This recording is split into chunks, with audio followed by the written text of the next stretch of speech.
السلام علیکم مطیع جان MJTV۔ وہ جو ہم نے ایک حسین منظر دیکھا تھا، ریٹائر ہونے والے چیف جسٹس عمر عطا بندیال اور آئندہ کے چیف جسٹس قاضی فائز عیسیٰ مل کر گلاب کے پھول لگا رہے تھے شجرکاری مہم میں، اور یہ تاثر تھا کہ اختلافات ختم ہو گئے ہیں، معاملات ٹھنڈے پڑ رہے ہیں، اور چیف جسٹس عمر عطا بندیال بڑے سکون سے اب انتظار کریں گے اپنی ریٹائرمنٹ کا۔ وہ سب کچھ غلط تھا۔ آج چیف جسٹس عمر عطا بندیال نے آڈیو لیکس کمیشن کے حوالے سے درخواستوں کی سماعت کی، اور آڈیو لیکس کمیشن کے خلاف درخواستوں کی سماعت کے دوران ایک سوال کے اوپر اپنا فیصلہ محفوظ کر لیا۔ وہ سوال یہ تھا کہ کیا چیف جسٹس عمر عطا بندیال جو ہیں اپنی ساس سے متعلق جو آڈیو ٹیپ ہے اس کا جائزہ لینے والے کمیشن کے اوپر جو اعتراضات ہیں، ان اعتراضات کو جو 5 رکنی بینچ سن رہا ہے، کیا وہ اس بینچ کا حصہ رہیں گے یا نہیں۔ تو اس پہ فیصلہ تو محفوظ ہو گیا ہے، مگر آج ایک اور جو فیصلہ جاری ہوا ہے ایک قسم کا، اور یہ فیصلہ رجسٹرار آفس کے ذریعے جاری کیا گیا ہے، یہ وہ درخواستیں ہیں جو اچانک ہی آج لگا دی گئی ہیں۔ کل سماعت کے لیے بینچ بھی مقرر ہو گیا ہے، جن درخواستوں میں پارلیمنٹ کے بنائے گئے ایک اور قانون کو چیلنج کر دیا گیا ہے۔ اس سے پہلے آپ کو یاد ہوگا کہ پارلیمنٹ نے جو ایک قانون بنایا تھا کہ چیف جسٹس کا جو بینچ کی تشکیل دینے کا اختیار تھا، وہ 3 ججوں پر مشتمل ایک کمیٹی کے اکثریتی فیصلے سے مشروط کیا گیا تھا، جس میں چیف جسٹس بھی اس کمیٹی کے رکن ہوتے تھے۔ اس قانون کے اوپر 8 رکنی ایک ہنگامی بینچ بنا دیا چیف جسٹس عمر عطا بندیال نے، خود اس بینچ میں بیٹھ گئے اور اس قانون کو معطل کر دیا تھا۔ تو یہ تو وہ پہلا قانون تھا جس میں بینچ کی تشکیل کے حوالے سے معاملات تھے، اور پھر اس میں نظر ثانی کی جگہ اپیل کا حق بھی دے دیا گیا تھا، تو وہ قانون معطل ہوا تھا۔ تو ایک دوسرا قانون پارلیمنٹ کی طرف سے منظور کیا گیا تھا، جس میں یہ کہا گیا کہ جو نظر ثانی کا اختیار ہے سپریم کورٹ کا اپنے ہی فیصلوں کے اوپر،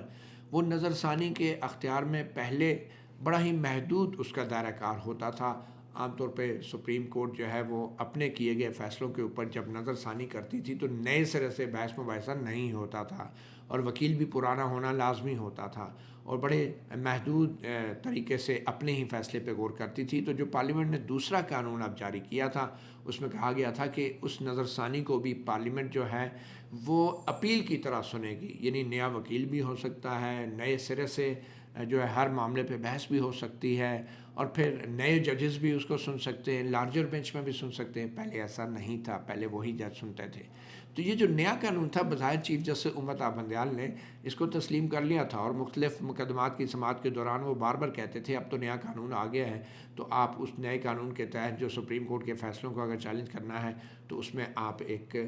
نظر ثانی ڈال دیں تاکہ ہم اس کو پھر سنیں گے۔ مگر اچانک ہی جو آج فہرست جاری ہوئی کل کے مقدمات کی، اس میں ان 3 درخواستوں کو بھی لگا دیا گیا ہے، جن درخواستوں میں اب دوسرے قانون کو بھی چیلنج کر دیا گیا ہے جو دوسرا پارلیمنٹ کا قانون تھا، اور یہ دوسرے والا صرف ریویو کے اندر اختیارات میں اور دائرہ کار میں تبدیلی کی بات کی گئی تھی۔ اور یہ جو درخواست ہے، اس میں جو مرکزی ایک کردار ہے ریاض حنیف راہی، جو کہ ایک پہلے بھی آرمی چیف کی ایکسٹینشن کے وقت بھی کام آئے تھے، درخواست ڈالی تھی جنرل باجوہ کے ایکسٹینشن کے معاملے پہ، اور پھر اینڈ پہ ایکسٹینشن ہو گئی تھی۔ تو اور اس سے پہلے بھی چیف جسٹس جو بلوچستان ہائی کورٹ کی تعیناتی جو ہوئی تھی جسٹس قاضی فائز عیسیٰ کی بطور chief justice Balochistan high court, ان کی تعیناتی کو بھی انہوں نے ہی، راہی صاحب نے چیلنج کیا تھا، اور یہ وہی راہی صاحب ہیں کہ جو لاپتہ بھی ہو گئے تھے آرمی چیف کے ایکسٹینشن والے کیس کے دوران، اور پھر ججز کے حکم پہ، چیف جسٹس آصف سعید خان کھوسہ کے حکم پہ وہ پیش بھی ہو گئے تھے۔ تو کل یہ درخواستیں لگا دی گئی ہیں، اور اس بات کا امکان ہے کہ چیف جسٹس عمر عطا بندیال اپنے من پسند بینچ جو کہ جسٹس اعجاز الاحسن اور جسٹس منیب فاروق کا بینچ ہے، اس کو ساتھ بٹھا کے کل اس قانون کا فیصلہ کریں گے، کیا اس کو بھی معطل کر دینا چاہیے یا نہیں۔ اچھا، دلچسپ بات یہ ہے کہ اس قانون کے آنے کے بعد چیف جسٹس عمر عطا بندیال نے الیکشن کمیشن کی اس نظر ثانی درخواست کی سماعت بھی ملتوی کر دی تھی، جس میں الیکشن کمیشن کہہ رہا تھا کہ جو پنجاب میں 14 مئی کو الیکشن کرانے کا آپ نے حکم دیا تھا جناب، وہ سپریم کورٹ کو نہیں دینا چاہیے تھا، وہ تاریخ مقرر کرنے کا اختیار جو ہے وہ الیکشن کمیشن کا ہونا چاہیے تھا، اور سارے صوبوں میں اکٹھے پورے ملک میں الیکشن ہونے چاہیے تھی۔ نگران حکومتوں کا جو سوچ ہے، جو نظریہ ہے، اس کے منافی تھی یہ بات کہ ایک صوبے میں ہو جائیں، وفاق میں نہ ہوں اور بعد میں باری باری ہوں۔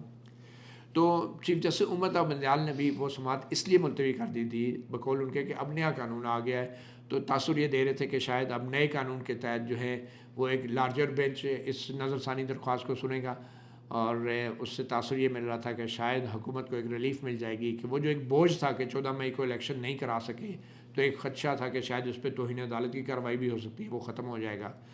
مگر کل یہ قانون، کل جو الیکشن کمیشن کی نظر ثانی درخواستیں ہیں وہ بھی لگا دی گئی ہیں۔ اب پہلے پارلیمنٹ کے قانون کے بارے میں فیصلہ کیا جائے گا، اور اگر اس کو بھی معطل کر دیا جاتا ہے دوسرے قانون کو بھی، تو اس کے بعد بھی الیکشن کمیشن کی نظر ثانی درخواستیں لگا دی گئی ہیں، یعنی کہ پھر وہی بینچ جو ہے نظر ثانی کی درخواستیں بھی سنے گا۔ اور مزے کی بات یہ ہے کہ یہی 3 جج جو ہیں وہ پارلیمنٹ کے دوسرے قانون کے مستقبل کا بھی فیصلہ کریں گے معطل کرنا ہے یا نہیں، اور پھر یہی 3 جج جو ہیں بیٹھ کے الیکشن کمیشن کی نظر ثانی درخواستیں بھی سنیں گے۔ لگتا ہے یہ کہ پہلے پارلیمنٹ کے دوسرے قانون کو معطل کیا جائے گا، اور پھر اس کے بعد الیکشن کمیشن کی نظر ثانی لگا دی جائیں گی، اور کہیں گے کیونکہ وہ قانون تو معطل ہے تو ٹھیک ہے آپ نظر ثانی کی درخواستیں اسی طرح چلتی رہیں گی۔ یا ہونا تو یہ چاہیے تھا کہ اگر اس قانون کو معطل کر رہے ہیں تو کم از کم نظر ثانی کی درخواستوں کا بھی تھوڑی دیر کے لیے سائڈ پہ رکھ دیں، مگر ایسا ہے نہیں۔ اسی حوالے سے ہم بات کریں گے سینئر جرنلسٹ اور سینئر کورٹ رپورٹر اور جے نیوز ٹیلی ویژن کے کسی تعارف کے محتاج نہیں ہیں، کریم صدیقی صاحب آج ہمارے ساتھ موجود ہیں۔ کہ کریم صدیقی صاحب، یہ کیا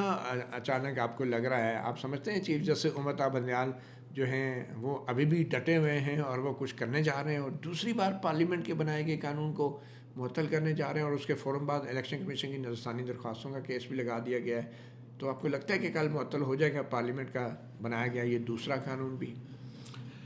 نتیلا جان صاحب، آپ یہ دیکھیں نا کہ ابھی کچھ عرصہ پہلے انہوں نے کہا تھا کہ ہم نے 1843 کے اوپر جو ہے نا وہ لینا چھوڑ دیا ہے نوٹس اور یہ اس طرح کی درخواستوں کی سماعت کرنا،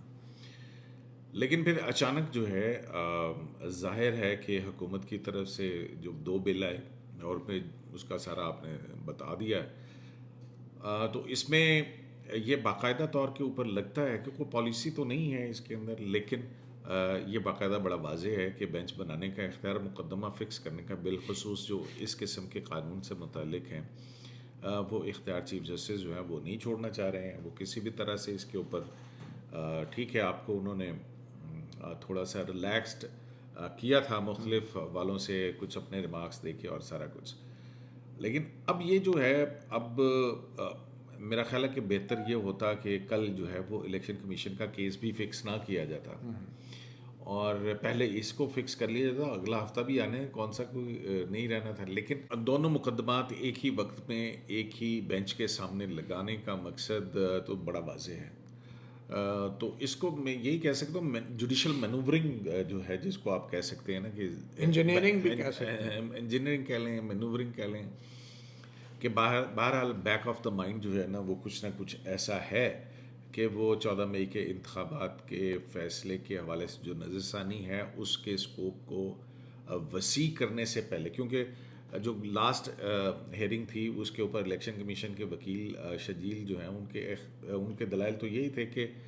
جو جتنے وسیع 1843 کے تحت اختیارات ہیں سپریم کورٹ کے کسی معاملے کو دیکھنے کے حوالے سے، ریویو کے اندر بھی اتنا ہی وسیع سکوپ ہونا چاہیے، اپیل کی طرح لمیٹڈ سکوپ نہیں ہونا چاہیے، اور اپیل کی طرح سے ہونا چاہیے۔ اب یہ قانون جو سا تھا وہ 185 کی اپیل کی طرح ہونا تھا، تو وہی مقدمہ لگا کے جو ہے اس کے لیے لارجر بینچ نہ بنانا، تو بڑی انٹینشن بڑی واضح ہے کہ ہمیں لگتا ہے کہ کل جو ہے وہ ریاض حنیف رائی اور غلام محمد جو ہیں، جو بھی 3-4 لوگ ہیں، اور آپ نے دیکھے جو الیکشن درخواستیں ان کے اوپر کوئی نہ کوئی جو ہے وہ، لیکن مطیع اللہ جان اس سے علاوہ بھی ایک اور بات ہے کہ آپ کو کوئی بھی فیصلہ کرنے سے پہلے اس کے اوپر پہلے نوٹسز تو جاری کریں، کوئی نوٹس پیریڈ ہوتا ہے 6-5 دن کا کسی کو جواب دینے کا، اسٹے تو پہلے ہوتا ہے، نوٹس بعد میں ہوتے ہیں، مطلب سنے بغیر نوٹس جاری۔ آپ نے ایک بڑی دلچسپ بات کی کہ لارجر بینچ نہیں بنایا گیا الیکشن کمیشن کی نظر ثانی کی درخواست، اس کا مطلب ہے ذہن بنا لیا گیا ہے کہ پہلے ہم نے قانون کے خلاف درخواستیں ٹیک اپ کر کے اس کو معطل کرنا ہے، اس کے بعد جو پہلے سے وہ بینچ بنا چکے ہیں، اس کا مطلب ہے ذہن تو بنا دیا انہوں نے، ابھی درخواست لگائے بغیر ہی انہوں نے اپنا فیصلہ سنا دیا ہے کہ الیکشن کمیشن کی جو نظر ثانی درخواستوں کی سماعت ہے وہی 3 جج کریں گے، لارجر بینچ نہیں بنایا، تو اس کا مطلب یہ بھی ایک کاغذی کارروائی ہوگی کہ وہ پہلے قانون کے جو پارلیمنٹ کا بنایا گیا دوسرا قانون ہے اس کے خلاف آئینی درخواستوں کی سماعت ہوگی، اور اس کے بعد تھوڑی سی بحث ہوگی، پھر کہیں گے ہم اس کو سسپینڈ کرتے ہیں، اور اس کے بعد جو کل سے آج ہی بنا دیا گیا ہے ایک وہی بینچ پرانا 3 رکنی، تو وہی سماعت شروع کرے گا. وہی سماعت فیصلہ تو انہوں نے سنا دیا، اس کا مطلب ہے. تو پھر اس کا کیا مطلب ہے؟ ورنہ یا تو الیکشن کمیشن کی نظر ثانی درخواست لگائی نہ گئی ہوتی، آپ یہ لگا بھی دی ہے، وہی جج بٹھا بھی دیے، بینچ کا وہ کاز لسٹ بھی جاری ہو گئی ہے، اور اب کہہ رہے ہیں اب ہم دیکھتے ہیں کہ کیا ہم نے اس کو سسپینڈ کرنا ہے یا نہیں. یہ تاثر تو یہی دے رہے ہیں. بس اتنی سی چیز رہ گئی ہے کہ کل آپ اور میں یہ ایکسپیکٹ کریں کہ کل الیکشن کمیشن کا ریویو ڈسمس بھی ہو جائے گا. ہاں ڈسمس بھی ہو جائے، بالکل یہ بھی ہو سکتا ہے. ٹھیک ہے نا. تو بہرحال کچھ نہ کچھ تو ہے جس کی پردہ داری اور جتنی تیز رفتاری ہے اس کے پیچھے کچھ نہ کچھ تو ہے. اور یہ واقعی بڑی تیز رفتاری سے یہ سب یہ کچھ جس برق رفتاری سے انصاف کی فراہمی ہو رہی ہے، پارلیمنٹ کے بنائے گئے قوانین کو ایک دم دیکھیں پریکٹس اینڈ پروسیجر اسٹے، یہ والا جو ہے قانون اس پہ خاموشی اختیار کی. اچھا مجھے سرپرائز کیا ہے، کوئی بات نہیں ہے، ہم ایک ہفتے کا صبر کر لیتے ہیں اور پھر دونوں مقدمات ایک ہی وقت میں لگانے 11:30 بجے ظاہر ہے تو اس سے یا یہ بھی ہو سکتا تھا، آپ کو پتہ ہے کہ 11:30 بجے دونوں مقدمات آپ لگانے کے بجائے ایک کو 11:30 بجے لگاتے، ایک کو 12 بجے لگاتے، لیکن 11:30 بجے ہی دونوں مقدمات لگا دیے. تو مطلب یہ کاز لسٹ کے مطابق کر رہا ہوں. ٹائم بچا رہے ہیں نا، ٹائم تھوڑا ہے، مقابلہ سخت ہے، مقابلہ سخت ہے. تو بس پھر آپ مطیع اللہ جان صاحب پھر کل کا جو فیصلہ ہے اس کا انتظار کریں. میرا خیال شجیل سواتی صاحب جو ہیں وہ اچھا مجھے یہ سمجھ نہیں آ رہی کہ پہلی بار جب پارلیمنٹ الیکشن کے قانون کمیشن کو کا ریویو جو ہے وہ ڈسمس ہوتا نظر آ رہا ہے مجھے. اچھا مجھے یہ سمجھ نہیں آ رہی، پہلی بار جب پارلیمنٹ کے قانون کو معطل کرنے کی باری آئی تو 8 رکنی بینچ بنا دیا گیا تھا. اب تو کہتے ہیں اس کی بھی ضرورت نہیں ہے، اب تو 3 رکنی کا ہے، اور وہی 3 رکنی کہ جو نظر ثانی کی وہ جو سن رہے ہیں آلریڈی الیکشن کمیشن کی نظر ثانی، اور جس میں لارجر بینچ بننا ہے. اب وہی 3 جج یہ فیصلہ کریں گے کہ نہیں ہم 3 ہی سنیں گے نظر ثانی، پارلیمنٹ کا قانون اگر آ بھی گیا تو ہم اس کو معطل کر دیتے ہیں. حالانکہ یہ پارلیمنٹ کا جو دوسرا قانون ہے اس کے اوپر ان 3 ججوں کے علاوہ بھی کوئی جج بیٹھ سکتا تھا، یا وہی 8 رکنی بینچ بھی بیٹھ سکتا تھا، لیکن انہوں نے وہی جج بیٹھے ہیں، وہی ٹائم رکھا ہے اور وہی درخواستیں اپنے سامنے لگا دی ہیں. الیکشن کمیشن کی نظر ثانی خود ہی مدعی خود ہی مدعی بھی بنے ہیں، اہل حوث مدعی بھی منصف بھی. کسے وکیل کریں، اہل حوث مدعی بھی منصف بھی، کسے وکیل کریں، کسے وکیل کریں، کسے منصفی چاہیں. میرا خیال ہے کہ بندیال صاحب کو ہی وکیل کریں اور بندیال صاحب سے منصفی چاہیں. ویسے بندیال صاحب جو ہیں اوپر بینچ پہ بیٹھ کے جو اپنی دلائل دیتے نا اپنے حق میں، وہ لاسٹ ٹائم ہم نے دیکھ لیا تھا، اور انہوں نے تو اپنے آرڈر میں بھی وہ 4 ریفرنسز سائٹ کر دیے جو اپنی جیب میں ڈال کے لائے تھے. بالکل، وہ کہتے ہیں میں پوری تیاری کر کے آیا ہوں، ہاں. اور اٹارنی جنرل کے سامنے انہوں نے دلائل دیے تھے. آپ کو یاد ہے ایک دفعہ جسٹیفائی، لیکن ایک بات ہوئی ہے، دیکھیں ایک اچھی بات کی ہے انہوں نے کہ جو عمران خان صاحب نے ملک کے اندر کہا تھا نا کہ یہ سیمی مارشل لا لگا ہوا ہے، اور بڑی لمبی چوڑی ایک ملٹیپل قسم کی درخواست اس کے اندر پریئرز تھیں کہ یہ کر دیا جائے، فلانا کر دیا جائے، اور اس کے اوپر اعتراضات لگا دیے ہیں رجسٹرار آفس نے. وہ اعتراضات لگا کے میں نے کہا آپ کو خبر بتا دیں کہ وہ رجسٹرار آفس کے اوپر اعتراض عمران خان کے لگا کے وہ واپس کر دیا کہ آپ اتنا بھی نہ جو کر رہے ہیں یہ بھی بہت ہے آپ کے لیے. بالکل. پہلا تو پہلی چیز تو مطیع اللہ جان صاحب یہ ہے کہ میرے پاس اختیار رہے جب تک میں ہوں، 2 مہینے جب تک بھی میں ہوں 2 مہینے تک میں. اور پھر اس کے بعد مطیع اللہ جان صاحب یہ اسمبلی جو ہے ابھی ایک اور پریڈکشن بھی کرتے چلتے میرے خیال کے. اچھا وہ یہ ہے کہ اگست کے اندر یہ اسمبلی ختم ہو رہی ہے نا، اگست کے بعد ستمبر تک کا ایک مہینہ ہے، وہ بھی بہت بھاری ہوگا. وہ بھی بہت بھاری ہو گیا. 16 ستمبر تک کا مہینہ جو ہے نا، یہ کس پہ بھاری ہوگا؟ قوم پہ بھاری ہوگا یا انصاف پہ بھاری ہوگا؟ انصاف پہ بھاری ہوگا. مطیع اللہ جان MJ TV سے اتنا ہی، اجازت دیجیے. اللہ حافظ.